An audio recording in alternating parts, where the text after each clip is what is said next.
Assalamualaikum warahmatullahi wabarakatuh. Dengan saya Novianto Ramadhanu. Pada pertemuan pertama di AP3A ini kita akan belajar mengenai pengenalan bahasa C. Dimulai dari sejarah bahasa C++ ya.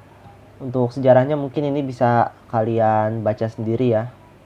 Kemudian ada struktur program dari C++. C++ ini struktur program yang pertama kali itu adalah preprocessor directive. Jadi kalian perlu menginclude atau mengimpor library yang sudah ada untuk menggunakan fungsi-fungsi yang ada di dalamnya. Kemudian ada function utama, dan function utama ini fungsinya sebagai function yang bakal pertama kali dijalankan oleh program. Kemudian ada blok pembuka, dan di dalamnya terdapat statement. Seperti yang tadi saya bilang, ketika kita menginput library di sini, kita bisa menggunakan fungsi yang ada di dalamnya. Salah satunya adalah printf. Jadi program di sini bakal mencetak tulisan Yanto. Dan kemudian ada blok penutup. Kemudian untuk tipe data dalam C++ itu ada 7, ada void, integer, float, double, char, boolean, dan varchar.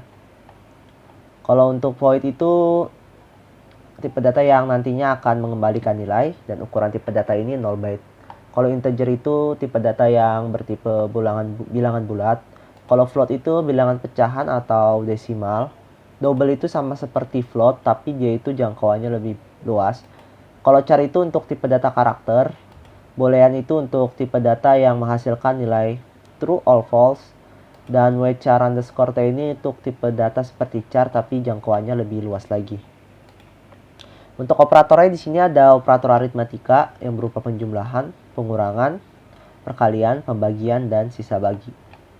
Untuk operator penugasannya itu ada contohnya itu sama dengan. Dan selanjutnya untuk operator pembandingnya itu ada lebih besar, sama dengan, kurang dari, dan tidak sama dengan. Untuk operator logikanya itu ada AND dan OR. Dan untuk operator bitwise-nya itu ada AND tunggal dan OR tunggal.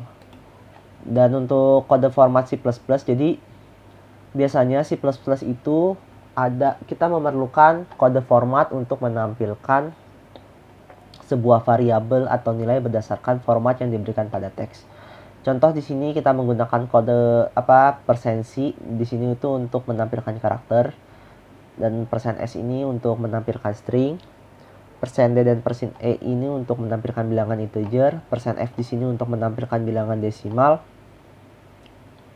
%O itu untuk menampilkan bilangan oktal, %X itu untuk bilangan heksadesimal, /T itu untuk membuat tabs yang agak menjorok ke dalam, dan /N itu untuk buat garis baru.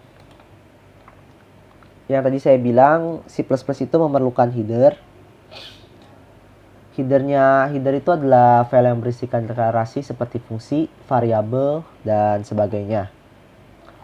Dan untuk dapat menyimpan file library dari header, pakai statement tadi yang seperti di awal, #include. Dan beberapa fungsi header itu adalah untuk manajemen memori, fungsi matematika kompleks, beberapa fungsi rutin, dan operasi string atau karakter. Dan ini ada beberapa contoh header seperti iostream, stdio.h, conio.h, math.h, statlib.h, string.h, dan iomanip.h. Untuk fungsi-fungsi yang ada dalam header ini bisa kalian baca sendiri ya nanti. Mungkin cukup sekian untuk materinya, langsung aja ke contoh programnya.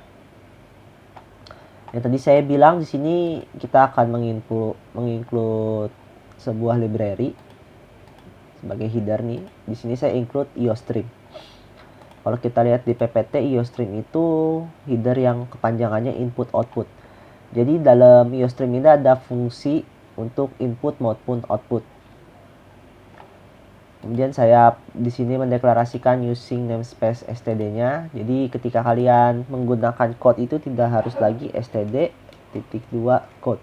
Seperti itu. Dan di sini saya punya sebuah program. Jadi program ini bakal nampilin biodata kalian dan juga sekaligus konversi suhu.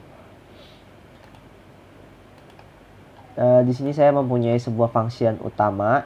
Di dalam function utamanya itu saya mendeklarasikan sebuah variabel bertipe string dengan nama npm dan kelas. Kemudian bertipe float dengan nama cell, var, cal, dan reamur.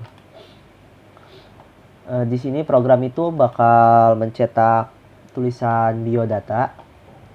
Kemudian NL di sini itu berfungsi sebagai pembuat baris baru atau bisa dibilang enter. Kemudian program bakal mencetak tulisan masukkan nama, dan di sini getLine cin.nama ini berfungsi untuk mengambil inputan dari keyboard yang bertipe string, dan nama di sini itu berarti nanti inputannya akan disimpan di variabel nama. Begitu pula untuk npm dan kelas. Nah, untuk konversi suhu ini, program bakal mencetak tulisan konversi suhu. Kemudian kita bakal masukin suhu dalam Celsius. Dan cin di sini fungsinya untuk menerima inputan dari keyboard. Mengapa tidak menggunakan getLine? Karena yang diinput itu bertipe integer, dan karena yang diinput itu kita akan bertipe integer, jadi kita menggunakannya langsung cin aja. Kemudian di sini ada operator untuk menghitung nilai Celsius ke dalam bentuk variabel, nilai Celsius ke dalam bentuk Kelvin, dan nilai Celsius ke dalam bentuk reamur. Untuk outputnya di sini, program bakal menampilkan tulisan output, dan untuk di bawahnya itu program bakal menampilkan tulisan nama dibarengi dengan nilai dari variabel nama yang udah kita input ini. Jadi untuk bentuknya seperti ini apabila kalian ingin menampilkan output nilai dari sebuah variabel. Seperti itu. Dan code NL di sini fungsinya untuk memberikan space antara output atas dan output yang ada di bawahnya. Dan untuk gimana sih cara compile dan run di Dev C++ ini, cukup mudah. Tinggal klik execute, kemudian compile and run. Nah, di sini langsung aja saya masukin nama saya, npm saya, dan kelas saya. Kemudian saya masukin suhu dalam bentuk Celsius. Nah, seperti ini. Di sini kan saya ada kesalahan. Seharusnya di output ini kan bagian sini itu kelas. Jadi nanti tolong kalian perbaiki, diubah di bagian sini itu diubah menjadi kelas ya. Dan codingan ini bakal kalian pakai untuk activity kalian, jadi tolong perhatikan baik-baik ya. Mungkin cukup sekian yang bisa saya sampaikan. Mohon maaf kalau misalkan ada kekurangan. Wassalamualaikum warahmatullahi wabarakatuh.